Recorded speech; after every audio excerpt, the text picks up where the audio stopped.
सर्द नवंबर की रात थी। मैं एक ट्रेन के डिब्बे में अकेला बैठा था। ठंड के कारण मैंने पैंट और शर्ट के नीचे इनर, पैजामा और ऊपर से हाफ स्वेटर पहन रखा था। मेरे पास एक बड़ा बैग भी था। तभी एक नवयुवती, जो लगभग 25 वर्ष की लग रही थी, मेरे सामने वाली सीट पर आकर बैठ गई। उसने सिर्फ एक साड़ी पहन रखी थी और एक झोला ले रखा था। यात्रियों की संख्या कम थी, इसलिए डिब्बे में काफी सन्नाटा था। उस युवती ने इधर उधर देखा और हमारी नजरें कई बार टकराईं। मुझे आश्चर्य हुआ कि वह इस सुनसान स्टेशन से इतनी रात को अकेले क्यों चढ़ी है और कोई उसे छोड़ने भी नहीं आया था। कुछ समय बाद मैंने उससे पूछा, आप कौन से स्टेशन से चढ़ी हैं? उसने बहुत धीमी आवाज में जवाब दिया, जिसे मैं सुन नहीं पाया। मैंने दोबारा नहीं पूछा और चुप रहा। फिर मैंने पूछा, आपको कहाँ तक जाना है? उसने कहा, लखनऊ। इस बार मैंने स्पष्ट सुना और चुप रहा। फिर उसने पूछा, आपको कहाँ जाना है? मैंने कहा, मुझे भी लखनऊ जाना है। इस प्रकार हम दोनों के बीच बातचीत शुरू हो गई। रात के 10 बज चुके थे और ठंड बढ़ती जा रही थी। मैंने अपने बैग से कंबल निकाला और ओढ़कर बैठ गया। उस युवती को एक साड़ी में ठिठुरते देख मैंने उससे पूछा, आपने कोई ऊनी कपड़े नहीं पहने हैं और ना ही कोई शॉल लाई हैं? उसने कहा, असल में जब मैं घर से निकली थी तो अच्छी धूप थी। मैंने अपना कंबल उसे देते हुए कहा, ये लीजिए, ओढ़ लीजिए। उसने धन्यवाद कहते हुए कंबल थाम लिया। फिर मैंने पूछा, आपको कोई छोड़ने नहीं आया? उसने कहा, घर पर कोई छोड़ने वाला नहीं था। मैंने पूछा, आपके पति क्या करते हैं? उसने कहा, क्लर्क हैं। मैंने कहा, वह घर पर नहीं थे? उसने कहा, नहीं, ड्यूटी पर गए थे और उनके वापस आने से पहले ही मैं चली आई। मैंने पूछा, आपके पति आपको अकेले जाने देते हैं? उसने कहा, नहीं, मैं अपनी मर्जी से जा रही हूँ। मैंने कहा, ओह, इसका मतलब आप लोगों में खटपट हुई है और आप मायके जा रही हैं? उसने कहा, नहीं, मेरा मायका गांव में है। मैंने कहा, तो आपको अपने मायके जाना चाहिए था। उसने कहा, मायके में कोई नहीं है। मैं अपने माँ बाप की अकेली संतान हूँ और मेरे माता पिता अब इस दुनिया में नहीं हैं। मैंने कहा, ओह, तो फिर लखनऊ में आपका कौन रहता है?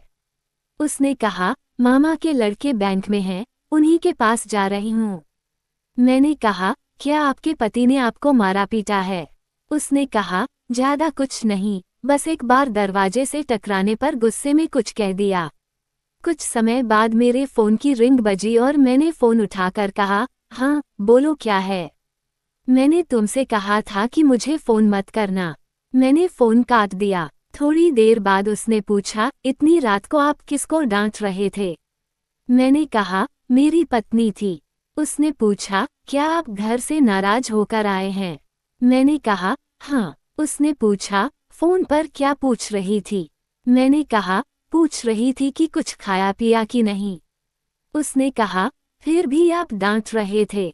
मैंने कहा, और नहीं तो क्या, ऐसी औरत किसी को न मिले। उसने कहा, क्यों, क्या हुआ था? मैंने कहा, बात बात में मेरी माँ को ताने मार दी। फिर उसने कहा, आपके परिवार में कौन कौन है? मैंने कहा, मेरे माँ बाप, मेरी पत्नी और 2 बेटे।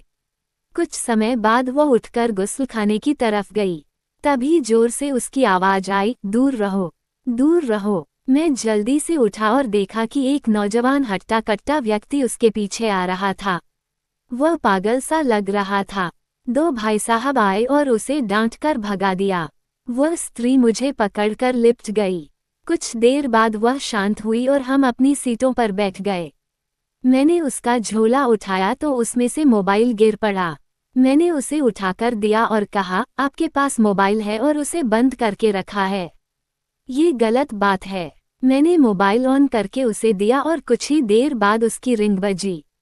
उसने फ़ोन रिसीव किया और बोली, मैं ट्रेन में हूँ, लखनऊ जा रही हूँ।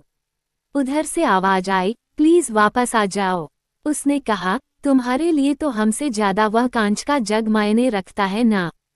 फिर उसने फ़ोन काट दिया। सुबह 4:30 बजे ट्रेन लखनऊ पहुंची। मैंने उसे कहा, अब आप सोच समझकर फैसला करें कि आपको अपने घर जाना है या रिश्तेदार के यहाँ। उसने कहा, गलती मेरी भी थी। और फिर उसके मोबाइल की बेल बजी और उसने फ़ोन रिसीव किया। उधर से आवाज़ आई, प्लीज़ वापस आ जाओ। उसने रोते हुए कहा, ठीक है। मुझे समझ आ गया कि वो अपने घर वापस जाएगी। मैंने उसे एक टिकट ला दिया और ट्रेन आने पर वह चली गई।